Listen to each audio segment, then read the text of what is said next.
Ang mga pangako ng Diyos sa pamamagitan ng mga propeta ay para sa inyo at kasama kayo sa kasunduan na ginawa ng Diyos at ng inyong mga ninuno ng kanyang sabihin kay Abraham. Pagpapalain ko ang lahat ng angkan sa daigdig sa pamamagitan ng iyong lahi. Kaya't matapos buhayin ng Diyos ang kanyang lingkod sa inyo, siya ang unang sinugo upang pagpalain kayo at tulungang tumalikod sa inyong masamang pamumuhay. Purihin po ang Panginoon sa pagbasa ng kanyang salita. Sa introduction ko, for the benefit dun sa mga hindi natin nakasama, alam nyo, pag nag-preach ako, pagkatapos ng pag-preach ko, hindi ko doon natatapos ang kalbaryo ko. Nagre-reflect ako, nag-i-evaluate ako. At madalas, pagtapos kong mag-preach, kahit hindi ko na ulitin, binabago ko pa yung manuscript ko, thinking na, ever itutulad ng Diyos, i-preach ko yun, mas maayos ko. So, right after nung pag-preach ko, nagkaroon ako ng major revision, doon lalo na sa first point na binahagi ko sa inyo. Pero dito, makita ni Apostol Pedro na yung mga tao ay namangha, nagtipon-tipon at nakiusyoso, sinamantala niya yung pagkakataon na ibahagi, pangaral ang Ebanghelyo. Yung encouragement natin dito na sana gagaya ni Pedro, manalangin tayo at laging maging sensitibo sa mga pagkakataon o oportunidad na binibigay ng Diyos na binubuksan natin sa atin para sa atin ng Diyos para mangaral tungkol kay Kristo. Sabi niya pa, bakit kayo nagtataka? Bakit kayo nakatingin sa amin? Iniisip niyo bang kami ang nagpagaling sa kanila? Hindi. Hindi namin siya pinagaling dahil sa sarili namin kabanalan at kapangyarihan. Ang Diyos ang gumawa nito. So dito makita nito, no? Ito ba yung hindi ko naburan? No? Sinabi ni Pedro, pinatunayan ni Pedro na kagaya ninyo, ako ay sariling makasalanan. Hindi ako ang banal at wala akong sariling kabanalan at kapangyarihan para magtagaling. Ito yung pinabilihan ko nagtitin kahapon na kung tayo ay ginagamit ng Diyos, ay manatili tayo ng purihin ng Panginoon. Ibigay pa rin natin sa Diyos ang pagpupuri. At yung namang mga nagbibiyayaan ng Diyos sa pamamagitan ng kanyang instrumento ay huwag sa Diyos magpasagpon, huwag sa tao magpasalamat ng lubos, huwag taong itaas kundi ang Diyos na gumamit sa isang tao bilang kanyang instrumento. Ito yung pinaka parang summary, yung pinaka-outline ng message ni Peter na sino si Jesus, paano nila tinanggihan si Jesus, gaano ito ka mapanganib ginawa nila pagtanggi sa Panginoon Jesus, at ano yung kailangan nila gawin sa Panginoon. Binago ko rin yung first point ko, the Savior in the Scripture. Sino ba si Jesus? Ayon sa kasulatan, siya ay yung suffering servant. Tinawag siyang servant, lingkod ng Diyos, suffering servant. Dito nga ay, sa Book of Mark, hindi ako nagkakamali, hindi ako nakakalimot, yung Gospel of Mark ang nagbigay din kay Jesus bilang suffering servant. Jesus came to serve God and people by dying on the cross for our sin and by giving us an example of perfect service. Sa Mark. Pangalawa, siya ay sinless sacrifice. Ano yung una? Suffering servant. Try to put some rhyme. Sinless sacrifice. It is called what? The Holy and Righteous One. Ilang binibigyan dito ni Apostle Peter na yung inyong tinanggihan ay yung banal at matuwid na anak ng Diyos. Ano yun natin? Jesus Christ being sinless qualified Him to be what? The once and for all sacrifice for the forgiveness of sins of all. Kung hindi siya sinless, hindi siya pwedeng maging vicarious sacrifice. Pinakamahalaga, perfectong handog para sa pagpapatawad ng kasalanan ng lahat na binigyan ng tingin sa Hebrews. No? Holy, innocent, unstained. And that made Jesus a once and for all sacrifice to be offered for the forgiveness of sins of the sins of all. Ano pa? Siya ay source of life. Dami ang titinang revision po. Sabi daw, sino dyan? Author. Sa ibang prince. Na yung Greek word niya is archegos. Originator sa iba. Jesus as the source and origin of life, both early and eternal life. Sabihin mo sa katabi mo, kaya kasama kita ngayon dahil binigyan ka ng buhay. Sabihin mo, kasi kasama kita ngayon, kaya katabi kita ngayon, binigyan ka ng buhay ni Jesus Cristo. Kaya buhay ka ngayon, bakit ka sumasamba? Dahil dito sa buhay na nagkaloob ka. Buhay sa mundo at wala hanggang buhay. Binigyan ng tingin niya ng Colossians. Christ Himself is the Creator who made everything in heaven and earth at kasama ka dyan. Tapos dito sa John 6:27, eternal life that the Son of Man can give you. Ano na yung tatlo? Suffering servant, sinless sacrifice, source of life. Ano nga? Spokesperson of God. Siya ay daw? Prophet. Kaya kailangan natin siyang pakinggan mabuti. Sabi ni Jesus Christ is a prophet because God speaks to us through Him. Sabi ni Jesus Christ dyan. So Jesus told them, my message is not my own. It comes from God. Person siya. Dito ay pwede kang sovereign king or sovereign ruler. Makapangyarihan, tagapamahala, makapangyarihan hari.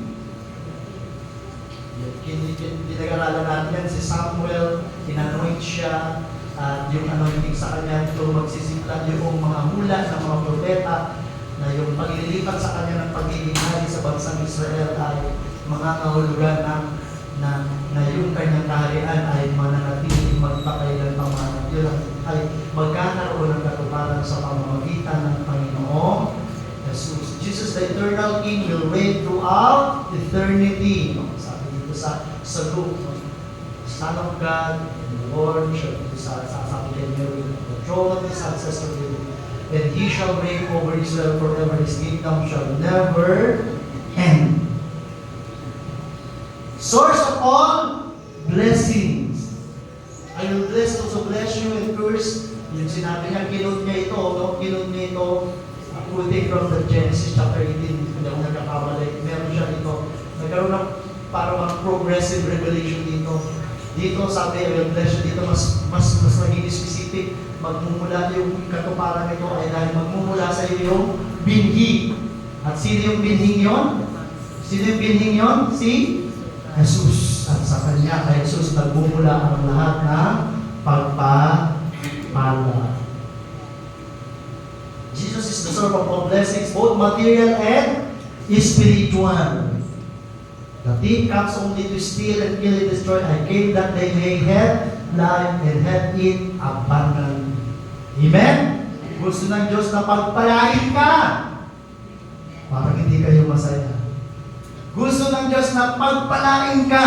Amen. Both material and spiritual. Yung sabi niya, gusto niyang siya ay nagbibigay, pumunta siya dito para magbigay ng buhay. Ganap at kasiyasiya dito sa lupa hanggang sa langit. Ano pa? Nakailan na tayo? A, B, C, D, E, G. Siya ay source of authority and power to heal. Sa pangalan ni Jesus, pinagaling yung lumpo mula sa ng kanyang pagkabata. Nagkaroon siya ng perfect. Hindi na bago. Yun pa rin. Pero ang gusto kong bigyan dito, paano daw sa pamamagitan, tinanggap yun sa pamamagitan ng pananampalataya. Yun yun. The name of Jesus does not possess a magical power, but faith in His name brings healing. Jesus' name is not to be used as magic. It must be used by faith. When we pray in Jesus' name, we must remember that it's Jesus Himself, not merely the sound of His name, that gives our prayers their power. Kwento ko sa inyo, ginamit ko minsan yun. Pero hindi tumalab doon sa tao, sinuway ko yung tao. Pero ginamit ko rin yun. Minsan isang panahon nung madalas akong bangungutin habang natutulog ako doon sa chapel namin sa Panglao. At yung bangungot ko, pare-parehas kami ng bangungot. So, naniniwala ko yun na evil spirit.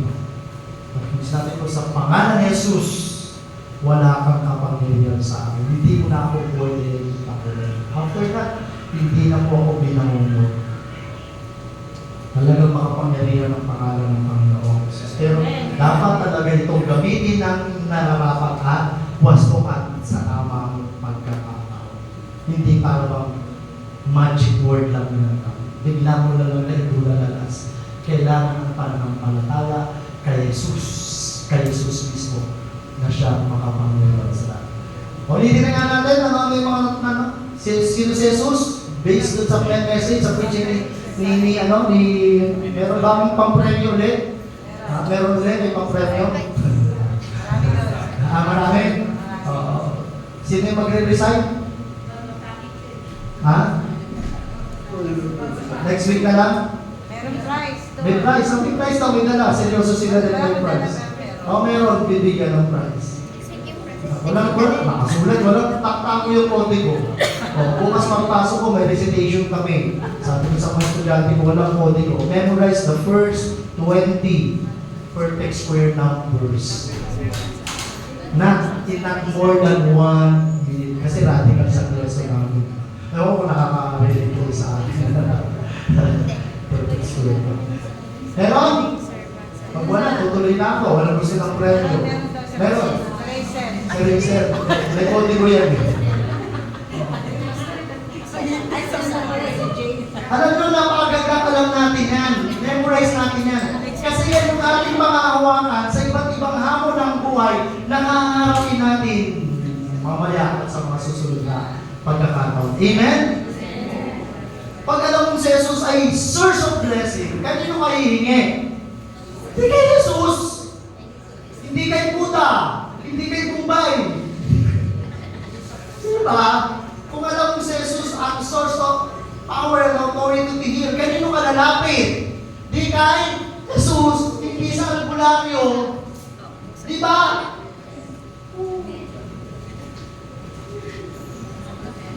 Kung feeling mo mamamatay ka na, kanino ka lalapit? Jesus, dahil siya ay source of life.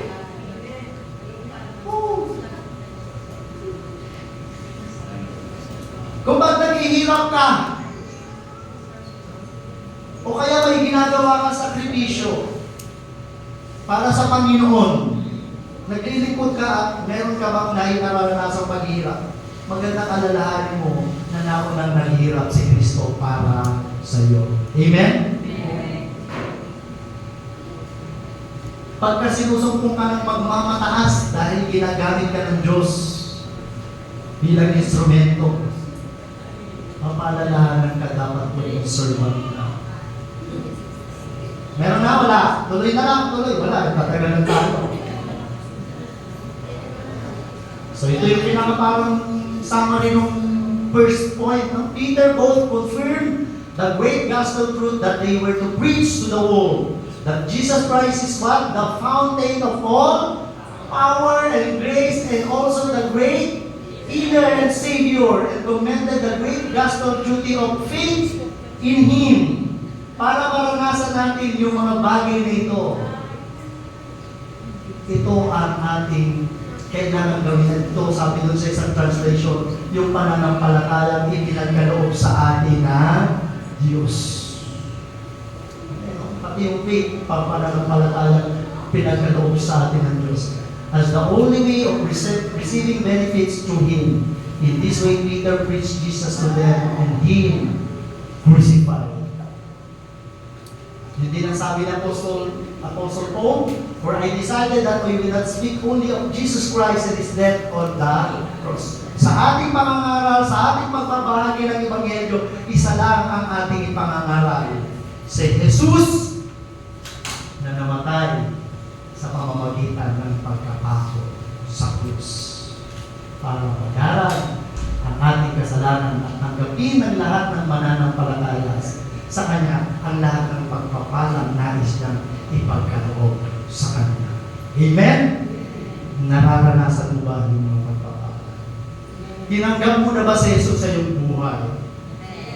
Tanungin mo yung katabi mo, tinanggap mo na ba si Jesus sa iyong buhay? Nararanasan mo ba yung mga pagpapala? Nais niyang ipagkaloob sa iyo. Magiging pagpapalo, bahagi yun ng pagpapala. Kaya tayo pinapalo para walang madlang sa kanyang pagpapala sa atin. Amen? Kaya pinapalo ka para lubos kang pala. Believers should preach Christ as the true Messiah. He is Jesus, the Son of God. He is the Son, Jesus to God. Here as a Son, mahal, beloved Son of the Father. To us, Jesus, the only Savior. Amen. Review pa lang tayo, buti na lang ako nasa. Kasi 50 slides ko nung binilang ko eh. Second point, the seriousness of their sins. Gaano ka grabe yung kanilang kasalanan. Una, ang kasalanan nila, they rejected and crucified the Messiah. Tinanggihan nila at ipinapako sa krus ang Mesiyas. Sabi dito, for it is the God of Abraham, dito na lang tayo, no? I refer to the Jesus whom you rejected before Pilate, despite Pilate's determination to release him. Heavenly Father, once again, we ask for your wisdom, we ask for your guidance, we ask for your blessings to your word as we listen to you. Lord, cleanse us from any iniquity. Help us, Lord, to focus on your word, in listening of your word this morning. May we receive your blessing, much blessing as we listen to your word. Help us to focus our total being in listening to your word, to your message, each one of us this morning. Lord and Lord, most of all, help us to be humble enough to accept your word, to accept your correction, to accept your rebuke through your word. Teach all of us this morning, Amen.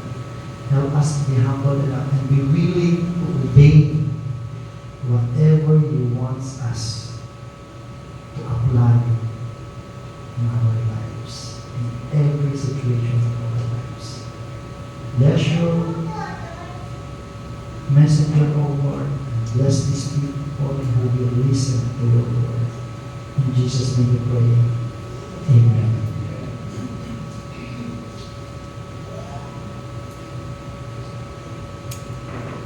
God intended the Jewish nation to be a separate and holy nation that would teach the world about God. Yan ang layunin ng Diyos nung pinili niya ang bayan Israel. Gamitin sila, binukod sila, gamitin sila para ituro sa mundo ang tungkol ka sa Diyos. Introduce the Messiah, ipahayag ang Mesiyas, and then carry on His work in the world. But sadly, after the days of Solomon, matapos ang panahon ni Solomon, the nation gave up its mission to tell the world about God. And now, in apostolic times, it also rejected the Messiah. Yun po ang plano ng Diyos sa bansang Israel. Actually, yung nangyayari ngayon sa Israel, sa akin lang, panggising lang sa Israel, yung mga gera na nangyayari sa Israel. Yung pagluso. Pagpapaalala sa kanila na mayroong magandang plano ang Diyos sa kanilang bansa. Kaya lang nakakalimutan lang nila. Actually, nung sumugod yung mga Hamas, they were celebrating yung kanilang feast ng Sukkot. Na-present ko na yan, yung first yung Feast of the Harvest, tapos yung Sukkot kasi is Feast of the Tabernacle, kaya nasa Disyembre sila magtatayo sila ng mga kubo-kubo tolda, remembering that they were once mga nomads, mga travelers na namuhay doon sa wilderness, na tumira sa mga kabulan. And sad to say, they were celebrating a holy day. Holy day. Not just a holiday, holy day. Holiday instituted by God Himself na kailangan nila i-celebrate. Pero ano nakita na natin sa picture, paano sila nagse-celebrate? Nakasayaw, nagsasayawan, at naka-bra lang yung ibang mga babae. Hindi ganun ang plano ng Diyos. Hindi ganun celebration ang plano ng Diyos sa kanila. Kaya nakakalimot na sila sa kung ano ang itinakda ang pagkatawag sa kanila bilang bansa. Oo, ang dami nga lang. Ang dami naman, di ba? Ang dami naman mga foreign visitors na nakiselebrate sa kanila. Ang dami nang ang tawag dito, na hostess, foreigners. Bakit? Pero nakakalungkot. Ibang-iba na yung kanilang celebration. Napaka-moderno at napaka-mundo. Ako, personally, yun lang tingin ko doon. Yun ang interpretation. Why did God allow yung mangyari yung pag-massacre sa kanila? Nireject nila. At maging dito sa panahon ito na sinasabi nila na nga sa Apostol Pablo na nireject nila yung Messiah. Gusto ng ni Pilato, si Pontius Pilate, the Roman governor at Jesus' trial came from a national tradition that strongly supported justice. Yung kahit pa gano'n yung bansang Roman sa kubi niya, talagang kumbaga para sa Amerika masyado sila yung nag-o-observe ng human rights. Ganon din si Pontius Pilate. Gusto niyang ipatupad yung justice, yung pagiging matuwid, pagiging pata sa paghatol. He knew Jesus' crucifixion, na-preach ko na ito before. He knew Jesus' crucifixion would be unjust. Alam niya na yung kung ipapapako si Cruz sa krus, hindi ito makatwiran at hindi ito nararapat. Therefore, declared him innocent 6 times. Kung babalikan natin yung Jesus trial, 6 times sinabi ni Pilate, this man is innocent. But the people clamored. Nagsisisigaw. No! Anong sigaw nila?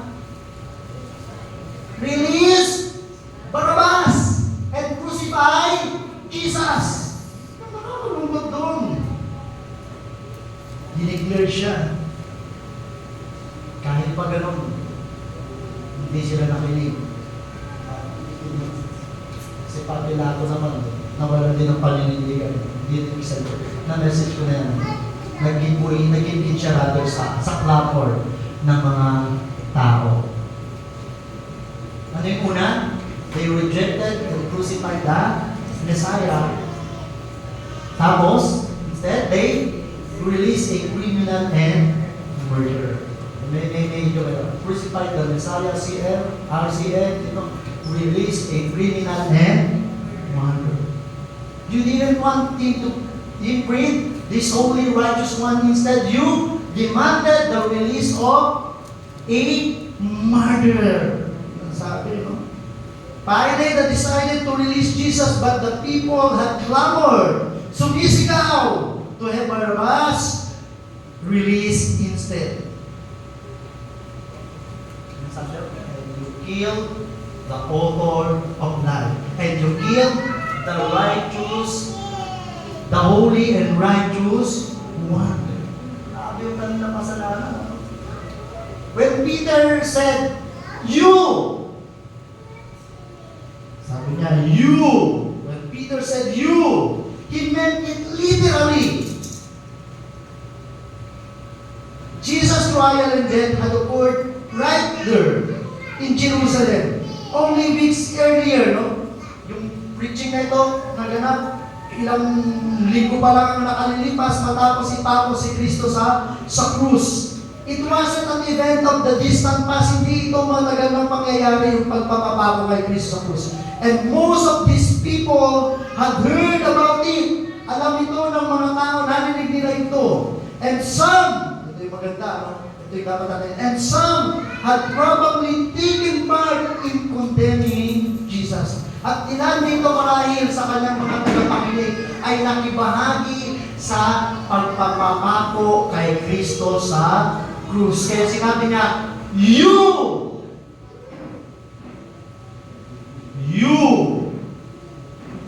Peter accused them plainly, malinaw, kayo. Hindi sila, hindi iba, kayo. And directly and directly of the murder of Jesus. You of the common people delivered Him. Kayo ng mga pangkaraniwang tao, delivered Him up to your chief priests and elders and were influenced to shout against Him. No? Nagpa-influensya kayo, nagpa-udyo kayo, nagpasulsul kayo sa inyong mga chief priests and elders na sumigaw na, crucify Him! Crucify Him! As if the public had a legitimate grievance na parang lehitimo yung inyong isinisigaw na talagang si Kristo ay makasalanan, nagkasala at dapat ipako sa krus.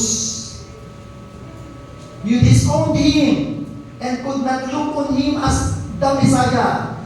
Itinakwil niyo siya at hindi niyo siya makita, hindi niyo siya nakita bilang inyong Mesyas, inyong tagapagligtas. Because He did not come in external show, dahil lang sa parang hindi yung kanyang panlabas na itsura ay parang walang kakaibang katangian, matinding katangian at kapangyarihan. You denied Him in the presence of Pilate. You were worse than Pilate.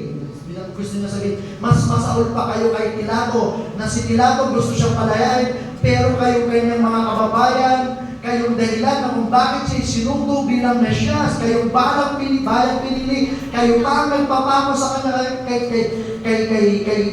Pilato. Nagutos si Pilato na siya ay ipako sa krus. For He would have released Him if you had let Him follow His own judgment. What an unthinkable crime. Yung bang hindi mo maisip na magagawa ito ng isang tao. Di ba pag may mga taong gumagawa ng paranormal, dumadang nasasabi natin, bakit niya yon nagawa? Nawala na ba siya sa isip niya? Bakit niya yun nagawa? At ganito yung naging kanilang kalagayan. Para bang nawala na sila sa matinodi ng pag-iisip. Para ipapako ang isang inosenteng tao. Ang isang taong walang kasalanan. At yun yung nagpatingkad sa kanilang mga kasalanan. Hindi lang walang kasalanan si Jesus, ayon doon sa binibintang nila, sa kagawa ng buhay at lahat ng ginawa ni Jesus, wala siyang kasalanan. Kaya nga naging karapat dapat siyang handog. Minsan, isang beses na handog para sa ating mga kasalanan. Grabe yung kanilang kasalanan. What an unthinkable crime that the Jews should demand the release of a murderer and criminal to put to death the holy and righteous one. Mas pinili niyo pa na mapalaya at maligtas ang isang kriminal at mamamatay tao kaysa isang taong walang kasalanan, wala rin anumang ginawang nikatiting na kasalanan sa mga panahon siya ay nabubuhay. Nalala ko pa rin sila dito. Nung nag-decide sila dito magpakasal sa akin, nakahiga ka na sa kama, kumabaka ka sa daig. Ano bang makita mo dyan mo mas pinagpalit mo yung dati ng boyfriend? Ganun pa lang yun sa boyfriend pa lang sa pag-aaral. How much more yung ididiin mo na maparusahan, mamatay, mapahamak ang isang tao kapalit ng isang taong wala negatiting na kasalanan. Pinanunta sa Tagalog, no?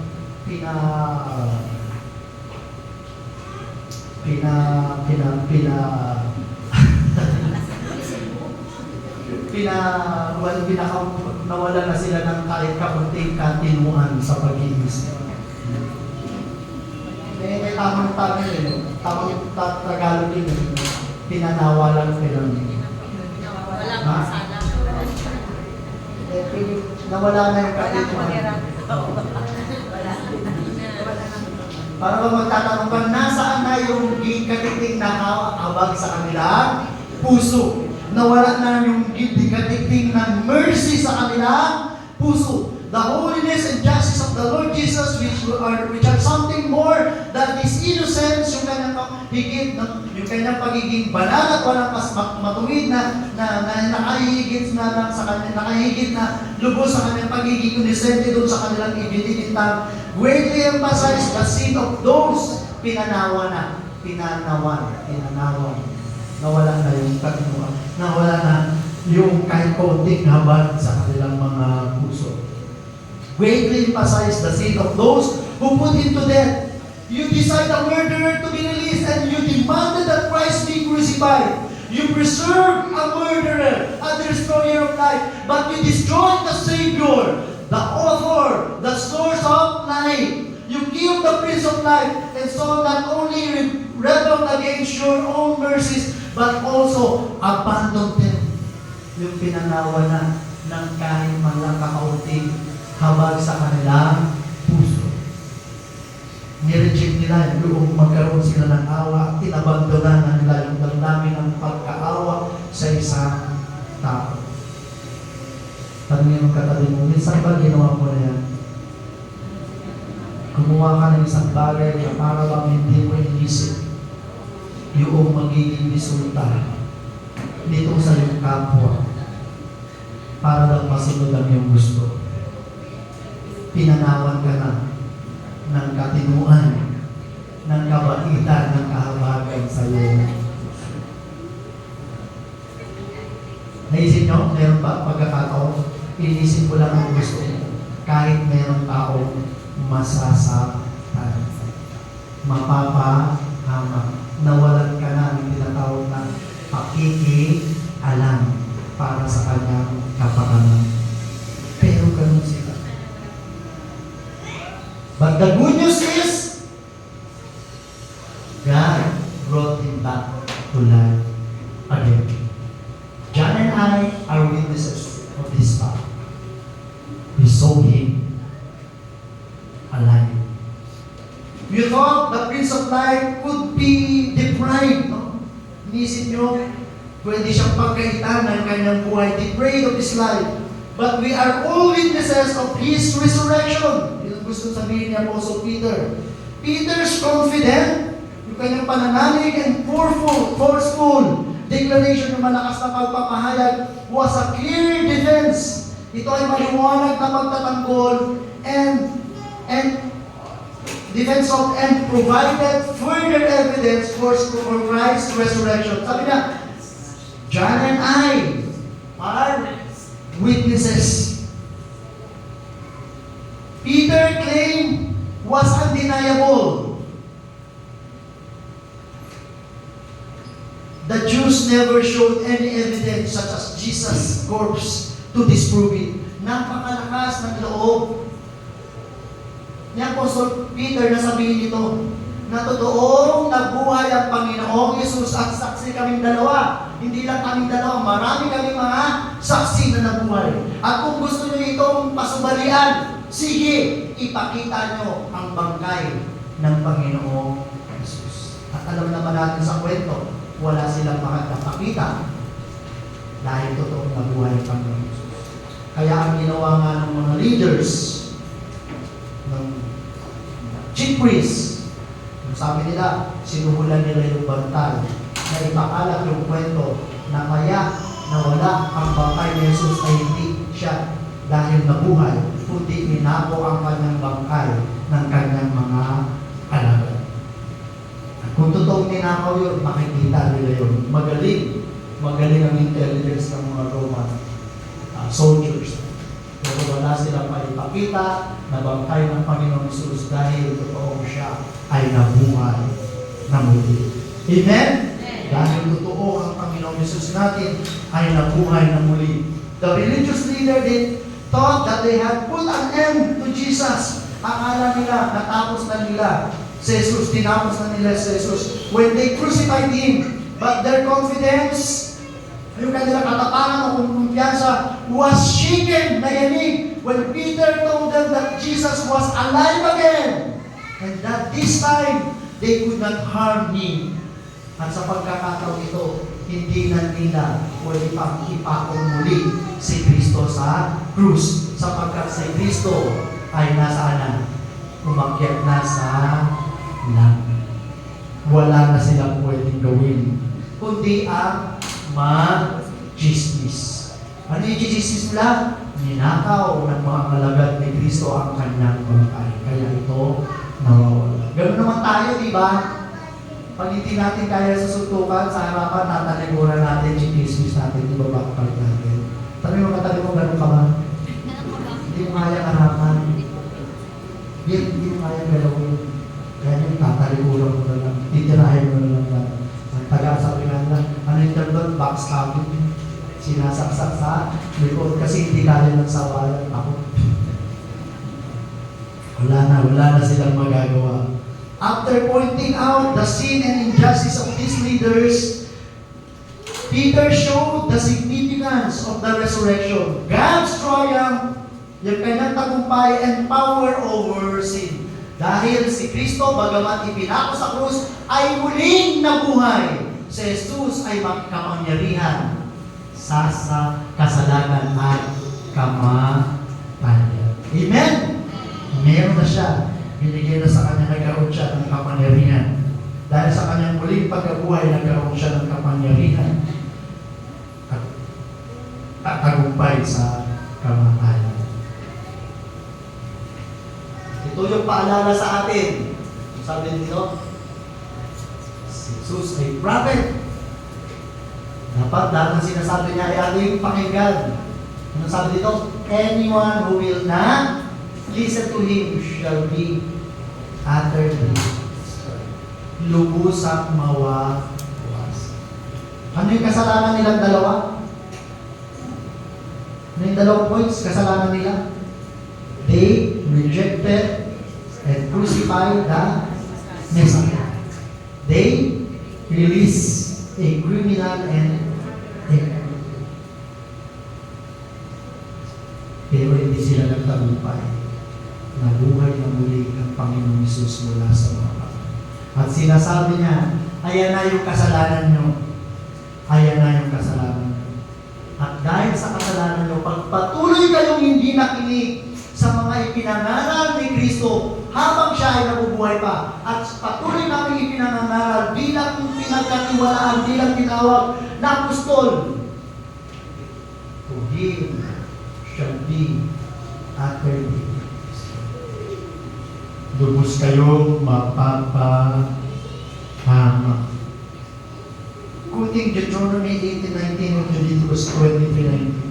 Peter's audience was in the precarious position. Sila ay nasa mapanganib na kalagayan of losing covenant blessings by rejecting the Messiah. Nanganganib sila na mawala sa kanila yung ipinangako ng Diyos dahil sa kanilang pagpapapako, pagtatwa, pagtanggi at pagpapapako sa tagapagligtas ni sinugo ng Diyos. Sad to say, hanggang ngayon, marami pa rin Hudyo ang tumatanggi sa Panginoon Hesus bilang aming Mesyas. At sila, sabi ko nga sa inyo, babalik na naman ako. Yung nangyari sa kanila, pag may po lang sa kanila yan. Bagamat, naniniwala ako sa kanilang ulit. Iingatan pa rin ng Diyos ang bansang Israel ayon sa kanilang kakapangan sa kanilang kanyang dakilang pangako sa kanila bilang isang bansa. Pero pag may mga ganyan nangyayari, naniniwala at kung paano minsan din may mga ganyan nangyayari sa atin na mga pangit na pangyayari para paalalahanan tayo dahil baka tuloy-tuloy pa rin tayo hindi nakikinig sa sinasabi ng Panginoon Hesus sa buhay natin. Nakita ko na naman si Pablo, sabi ni Andres, tinatawag ka bilang pastor. At kapag patuloy kang hindi nakinig, dapat nagkakaisa kayo, mag-asawa kayo eh. Sino kaya tama sa inyo? Nakakatakot bro pag tama siya. Nakakatakot. Kasi kung tama ka, hindi nakakatakot. Tawag yun, wala. Pero kung tama siya, yun yung nakakatakot. Di ba? Pag may panawagan sa iyo ang Diyos at hindi mo pinakinggan at sinunod, merong loob. Ego, naman. Nakikinig ako kanina sa DCS. Yung nasa Amerika sila nakabase. Sabi ng asawa niya, I think God is calling me para mag-mission sa Pilipinas. Tanggi ng tanggi yung kanyang asawa. Yung babae naman tanggi. Kasi napaka-comfortable ng buhay nila sa Amerika. Suddenly, isang car accident ang naganap sa kanilang buhay. At doon na-realize ng babae, palagay ko natatamay sila sabi niya. Pinag-forward na tayo sa Amerika para manatili sa Pilipinas at mag-mission. Ngayon, missionary sila ng New Tribes Mission. Kung makinig lang kayo sa DCS kanila. Application. Those who are blessed with prophets and prophecy, we have the Bible. Tayo sa panahon natin, as all of us who have the scriptures should not receive the grace of God in them in vain. Nakakatuwa, malaya tayo sa ating bansa, may Biblia tayo, sana huwag mawala ng kabuluhan yung biyaya ng Diyos mula sa kanyang salita na ating napapakinggan. Amen? Huwag tayo. Ayan, o, nagdawin daw. Ano yan? Tinatakpan ng tenga. Ano yan? Nagbibingi-bingihan. Our lives will be in danger if we turn a deaf ear to Jesus on. Those who will not be advised by the Savior can expect nothing but to fall in the hands of the destroyer. Kapag hindi ka na sinasaway ng Diyos sa mali mong ginagawa, nangangalit ka na mahulog sa kamay ng mapanguwas. Yung prinsipyo yan sa church discipline. Pag sinasaway, ayaw makinig. Anong sabi doon? Hand them to Satan. Bigay mo na sa kanya yung katawan niya kay Satanas para pakinabangan ng Spirit. Church discipline. Layuan niyo na siya. Disfellowship na siya. Huwag niyo na siya pakisamahan. Pakitunguhan ng mabuti. Nang sa ganoon, maranasan niya yung wala siya sa protection na meron ng isang Kristiyano nasa fellowship. O bayan na sa tayo. At baka pag naranasan niya yung bagay na pagpapalo, pagdidisiplina ng Diyos, panaulian siya ng kanyang ulira. Palapanawan at kapanaulian at muling manumbalik sa Panginoon, kagaya ng alibughang araw. Tanangin mo yung katabi mo, patuloy ka pa bang magbibinibingan? Meron ba? Meron bang panawagan sa iyo, Diyos? Meron bang conviction sa iyo na binibigay ang Holy Spirit? Patuloy ka bang magbibingi-bingihan at hindi makikinig? Kaawa-awa. Sabi mo, kaawa-awa. Kahabag-habag. Nangangalit ka na hindi maranasan ang magandang plano ng Diyos sa iyo. Ano yung second point ko? Ano yung first point ko? Ano yung first point ko? Ha? The Savior in the Scripture. Next point ko, second point ko? The seriousness of their sin. Tatlo. Yun naman. Siyempre, pagka magkakaroon ka ng salita ng Diyos, laging natatapos sa pag-asa. Amen? From miracle of healing to message of. Kung meron silang kasalanan, malaki ang kanilang kasalanan. Grabe ang kanilang kasalanan, pero may solusyon para mabago ang kanilang sitwasyon. Ano yun?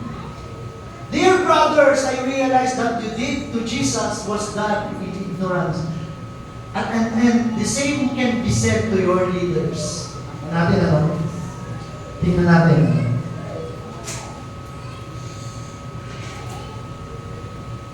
Peter lesson. Pinasinikap ni Peter na pag-aanin yung kanilang krimen, yung kanilang kasalanan, their crime.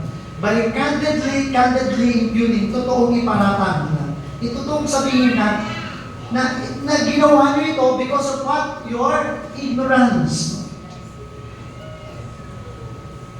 The monstrous crime of murdering Jesus can be forgiven. Yun ang gusto niya sabihin. Alam ko na yung krimen, yung kasalanan yung ginawa ay dahil sa inyong ignorance. Ano magandang Tagalog ng ignorance? Ano magandang Tagalog? Kamangmangan. Parang foolishness. Kamangmangan.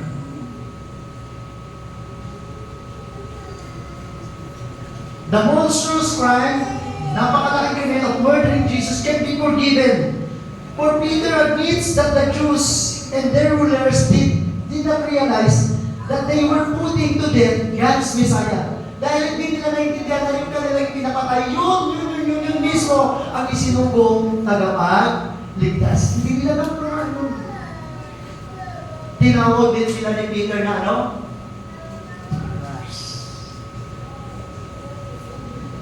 To encourage them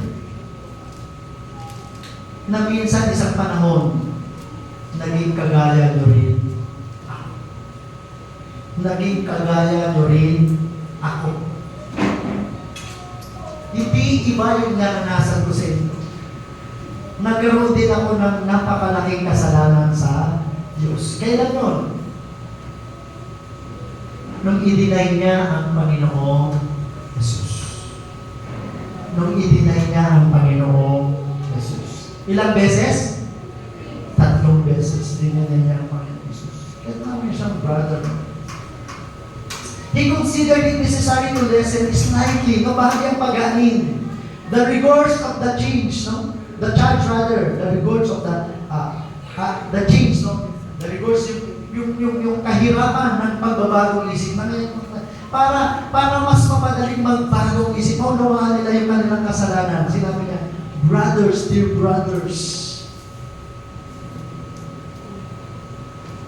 will mighty call them that because he himself had been a brother with them in his iniquity. Naging katulad din niya sila sa kanyang kasamaan. He had denied the Holy One and the just, swearing that he did not know him 3 times. So yung sinabi dito ni Peter, sabi rin na yung manner, this was the language of Peter's kindness. Ito yung pangungusap ni Pedro na mayroong kabaitan, kabutihang loob, which teaches us to think the best of those whom we want to make better. Na binibigyan tayo ng halimbawa na pag may matawag gusto tayong i-encourage, sinabi natin mapagaan yung kanilang kalooban upang mahimok sila sa pagsisisi. Tapos kagabi lang pinag-uusapan namin ni Micah. Pinakita niya yung YouTube, no? Anong sabi mo? Sabi mo, lilipat ka lang naman ng church. Sabi mo, magka-quiet time ka pa rin naman. Sabi mo, mag-church ka pa rin naman. Ano ngayon, 2023 na? Kahit ako, hindi ako sumang-ayon. Siguro after their visitation doon sa isang nanlalamig, hindi yun makakatulong para pagliwanagan ng isip yung tao nais mo manumbalik sa Diyos. At dito napakaganda ng pinakita na halimbawa ni Apostol Pedro. Kung gusto mong tulungan ng isang tao na manumbalik sa Diyos, huwag sa paraang judgmental, huwag sa paraang condemnative, mapanghatol, mapanghusto. Hindi ganun. Kita natin, nagkanda ng example. This was the language of Peter's kindness. Why? Bakit ganun yung damdamin ni Apostol Pedro? Why? Because he had the example. Sariwan-sariwa pa sa kanya yung sinabi ng Panginoong Isus habang siya ay nakapako sa krus. Na mismo ng Panginoong Isus nung nakapako sa krus, ang sabi niya, pang-ilan ba itong salita? Sa 7 last word? Pang-ilan?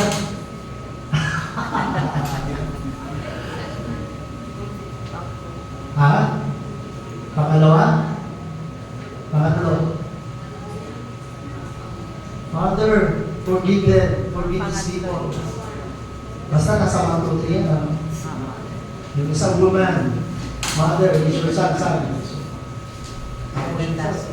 Today you will be with me in paradise. Accept. Father, forgive. Sariwa-sariwa pa na mismo ang Panginoon Jesus nung siya ay pinapako sa krus at naghihirap. Nagpakita pa rin ang napaganda na halimbawa pa ng Jesus na pagpapatawad. Doon saan? Sa ignorance ng mga taong gumawa ng saan. Yung ibig sabihin nito, they don't know what they are doing. Forgive them, Jesus said, for they are ignorant of what they are doing. Ano sinasabi ko? Perhaps some rulers and some of the people did it out of malice. Masamang hangarin. Yung iba talaga, yung ibang leaders, yung ibang mga tao, ginawa ito dahil sa kanilang masamang hangarin. Hadlang ang Panginoong Isus, kakompetensya nila ang Panginoong Isus. But most of them did it out of ignorance. Subalit marami sa kanila, ilan sa kanila ay ginawa ito, naging sunod-sunuran, sumabay sa agos, going with the flow. Kaya nila sinigaw na impacto siya sa Diyos. At ito yung gustong ipakita sa kanila ni Apostol Pedro. Ano pa sabi niya? Bukod sa ginagawa niyo ito out of pure ignorance, hindi nyo rin nalalaman na yung inyong ginagawa, but God was fulfilling the prophecies that the Messiah must suffer all these things. Ito mismo yung sinabi ng Panginoong Jesus. Sariwa pa ito din sa alaala. Kaya kanina Apostol Pedro, bago mamatay ang Panginoong Jesus, siya mismo ang Panginoong Jesus mismo nagsasabi, ayon sa nasusulat, yes, it was written long ago that the Messiah must suffer and die and rise again from the dead on the third day. God was fulfilling the promises that the Messiah must suffer all these things. He lessened the effects of their crime. First, He lessened their crimes. Pangalawa, He lessened the effects of their crime. It was according to the Scriptures. This was what Jesus Himself said. You fulfilled the Scriptures and did not know it. Hindi nyo namamalayan, tinutupad nyo lang ang kasulatan, ang hula sa kasulatan. God, by your own hands, had fulfilled what He showed by the mouth, no?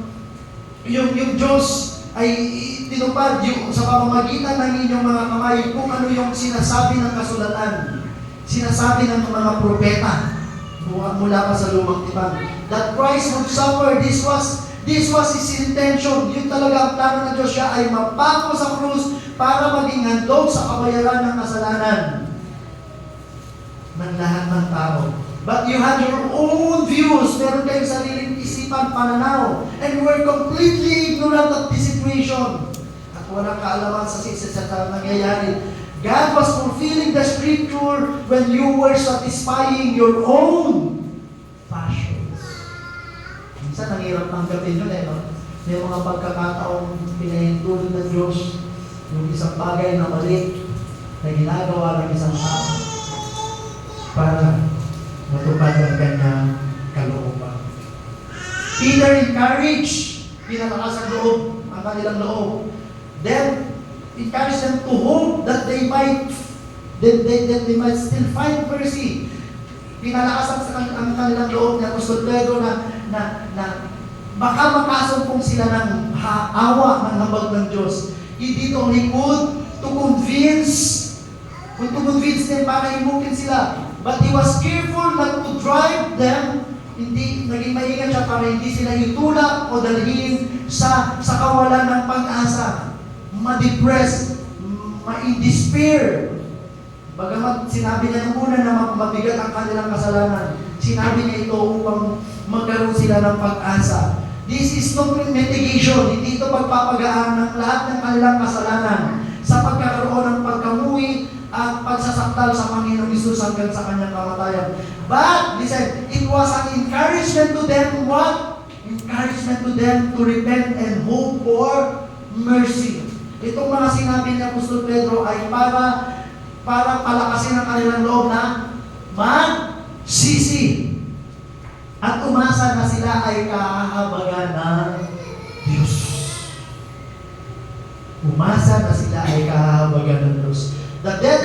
sufferings of Christ were for the remission of sins and were therefore the basis of that display of mercy that Peter now encouraged them to go for. Mahabagi ng Diyos na kahit napakabigat ng inyong kasalanan, kaya niya kayong patawarin.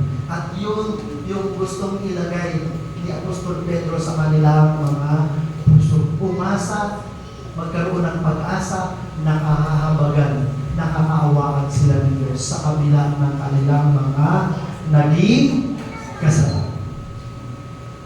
Pag yan ang nawala sa tao maging sa Kristiyano, nawala yung pag-asa na kahahabagan pa siya ng Diyos.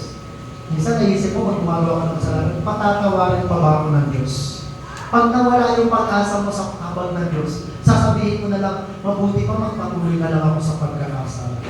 Siguro sa palagay ko, hindi na ako papatawarin ng Diyos. Kasi ang bigat ng aking kasalanan at patuloy ko, paulit-ulit ko itong ito. Pero ang Diyos, ang banal na Espiritu, ang nilalagay sa puso ng isang totoong Kristiyano ay ang pag-asa sa hindi masukat na habag ng Diyos. Amen? Ang Diyos ay totoong mahabag. Siguro kung hindi patay na ako sa dami ng mga pagsuway at pagkakasa ng nagawa ko, siguro wala ako sa inyong harapan kung hindi ako patuloy na umaasa na ang Diyos ay mahabag. Anong sinabi niya? Anong dapat mong gawin? Change your mind and attitude to God and turn to Him. Parang binigyan ko na ito ng din dati, di ba? Anong ibig sabihin ng pagsisisi? Pag sinabi mong nagsisisi ka, lumalayo ka sa kasalanan at lumalapit ka sa Diyos. Kaya yan, ano yung pagsisisi? Making a U-turn. Parang illustration ko pa. Ito yung tanandas mo dati. Kung ikaw ay nagsisisi, ikaw ay kakalikod palapit sa Diyos. Peter told them what they must do. Return. Sa ibang translation sa King James, be converted. Peter and all the apostles were calling the Jewish nation to realize that they had done what they had done to Messiah and to repent and to believe. Peter now challenged the Jews to repent of their sins and turn to God. This would mean reversing their verdict about Jesus and confessing Him as God's Messiah. Sinasabi nila sa kanilang sarili. Sabihin nila sa harapan ng Diyos, sa harapan ng tao, sa loob nila, sa harapan ng tao, sa harapan ng Diyos na mali ang ginawa naming pagpapapako kay Kristo sa krus. At kinikilala na namin siya na Mesyas, ang isinugong tagapag. Di ba napakahirap sa tao umamin sa pagkakamali? Tama? Mahirap pa, di ba?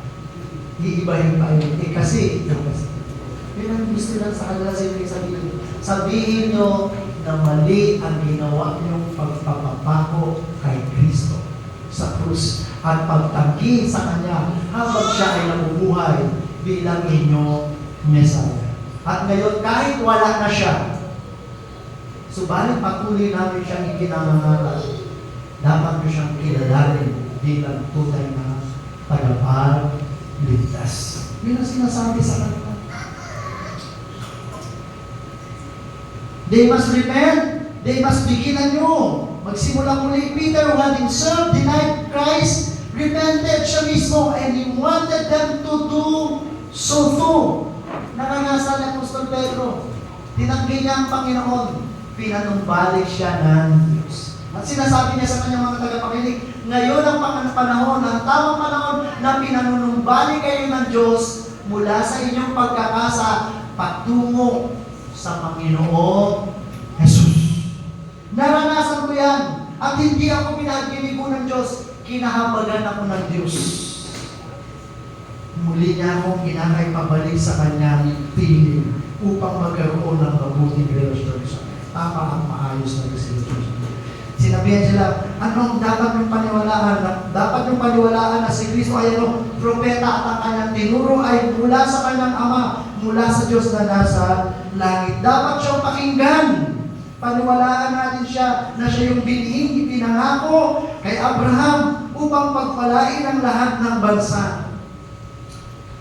Peter told them that they still had a choice. God still offered them the opportunity to believe and receive Jesus, their Messiah, as their Lord and as their Lord. Peter encouraged them all to become Christians.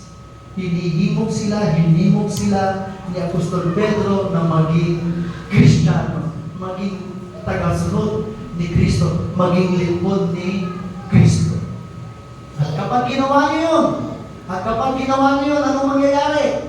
Lilinisin kayo sa lahat ng inyong kasalanan. Ibang translation ay white. Ibang translation sa King James ay blotted. Yun yung parang binura.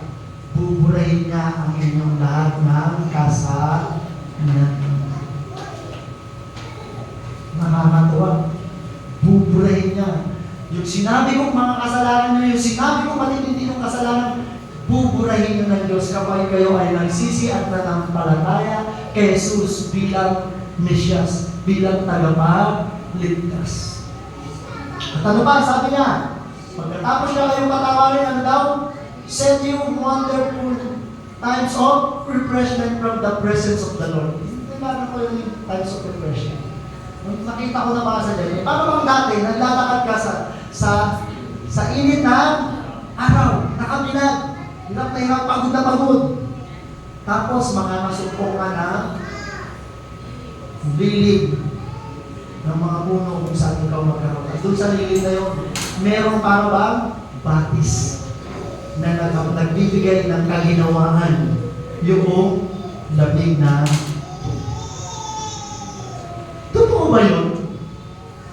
Na kapag ka naranasan mo ang pagpapatawad ng Diyos, nakakadama ka ng kaginawaan sa iyong puso. Totoo ba yun? Yun ang sinasabi. Hindi lang kayo matatawarin, kundi itong pagpapatawad sa inyo ay magre-resulta ng kaginawaan ng kaluluwa. Kaginawaan ng puso. Bakit maraming tao ngayon? Ang para bang pagod na pagod, hirap na hirap sa kabila ng maraming bagay na meron sa kanila. Dahil wala sa kanila ito, yung wonderful times of refreshment. At ito ay nagmumula lamang sa Diyos sa pamamagitan ni Jesu Kristo. Nararanasan mo ba yan ngayon sa iyong buhay? Nararanasan mo ba? Dapat gusto na Diyos maranasan mo. Pag nauunawaan mo yung pagpapatawad sa iyo ng Diyos, inaalis nito yung takot, lahat ng takot mo sa buhay. Takot sa pagiging sa pinakamatinding bagay, yun ay ang kamatayan. Nasa iyong pagtanda, mga seniors, nakakadama kayo ng kaginawaan ng kaluluwa, ng puso, dahil alam natin, tinatawad na tayo sa ating lahat ng kasalanan at iingatan ng Diyos ang ating buhay dito hanggang sa walang hanggan. Amen? Yan ang katiyakan natin. Yung alam natin na pinatawad na ng Diyos ang lahat ng ating mga kasalanan. Pagkatapos, ano pang gagawin niya? At muli niyang isusuko si Kristo. Yung second coming at sa pagbabalik ng Panginoong Isus, ano mangyayari nun? Final recovery of all things. Babalik yung bagong Jerusalem, bagong mundo, bagong langit, na kung saan perfecto na ang lahat ng bagay. Ano sabi rito sa ano? Pakibasa nyo nga ito na malakas, pakago na ako. Mahal yung tuligo. Yet what we suffer now is nothing compared to the glory given by His Spirit. For all creation is waiting patiently and completely for that future day when God will resurrect His children. For on that day, powers and principalities, disease, death, and decay, the things that overcame the world against God's Son, will all disappear, and the world of God has no share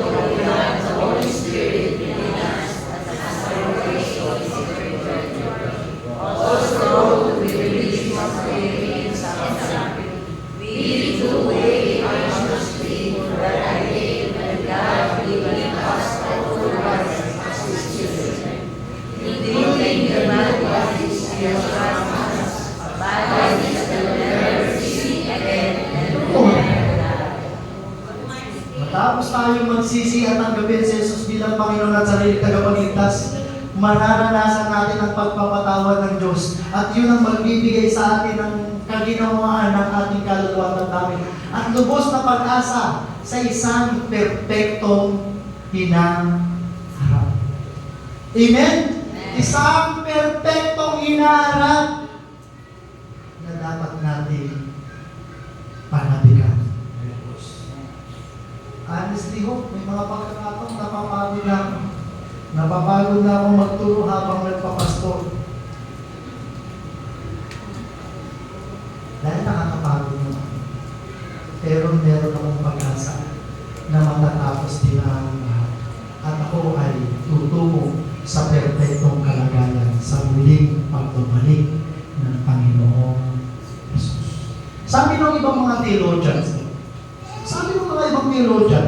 yung times of refreshing or refreshment at saka yung restoration of Paul ay mangyayari sa ibang John MacArthur at saka Daniel Matthew Henry Commentary. Mangyayari yun sa kabilang sa pagbabalik ng Panginoon Jesus.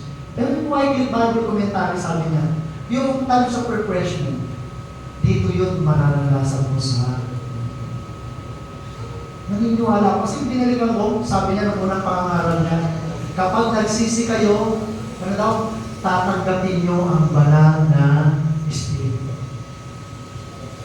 At itong banal na Espiritu ang magbibigay sa atin ng kaginawaan ng ating kaluluwa. Dahil ito ang magiging selyo ng katiyakan ng ating kaligtasan.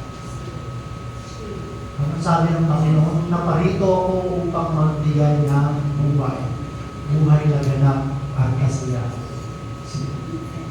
Nais ng Diyos na maranasan mo ang isang buhay na ganap at kasiyahan dito sa lupa hanggang sa gusto niyang maranasan mo yung 4 days patikim ng langit habang ikaw ay nasa lupa. Sabi mo sa katabi mo, posible ba yun? Posible. Dahil kasama natin ang Diyos. Dahil nanalaman sa atin ang banal na Espiritu. Na laging pumapatnubay, gumagabay, umaalin at nagtutulong sa atin sa tamang bagay. It's not enough to repent of sin. We must also turn away from it and not return to it. Sabi ko, Lord, bakit may mga pagkakataon yung dati kong nagawang kasalanan na babalikan ko? Tulungan mo ako, Panginoon. Tulungan ako ng iyong banal na Espiritu. Bigyan ako ng kakayang magbigil sa sarili. We cannot expect our sins to be forgiven unless we repent of them and turn away from them and turn to God.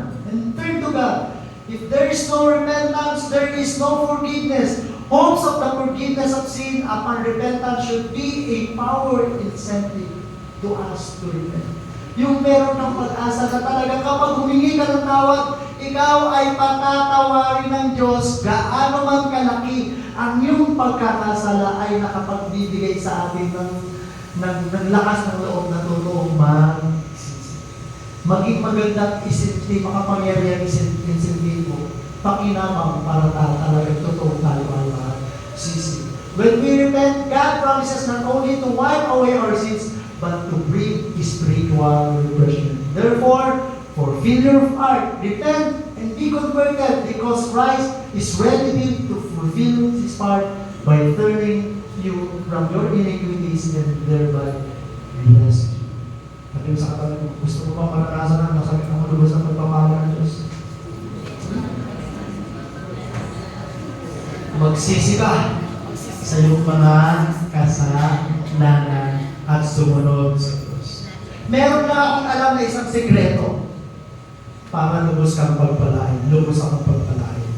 Ang tumalikod sa aking mga kasalanan at sumunod sa Diyos. Tanging paraan para totoong tanggapin mo ang masaganang pagpapala ng Diyos. Pag meron kayo nakikita hindi pinagpapala, tanongin mo siya, ano sa palagay mo bakit hindi ka pinagpapala ng Diyos? Ano sa palagay mo ang bakit hindi ka pinagpapala? Hayaan ko siyang sumunod. Lord. Huwag kang judgmental. Huwag mo sabihin, sa kagaya ng kaibigan nyo, kaya siguro hindi ka pinagpapalo, may kasalanan ko. Let the person realize his or her own sin. It is through Christ that God sends blessing to us. Through Christ, tanging kay Kristo lamang matatanggap ang masaganang pagpapala ng Diyos na itinakda para sa atin. And only through Him can we expect rather to receive them. That great blessing was to turn us away from our sin so that we might be qualified to receive all other blessings. Pagpalain ng bawat isa sa atin ng Panginoon. Hindi ko po na tumayo para sa ating pagkaw.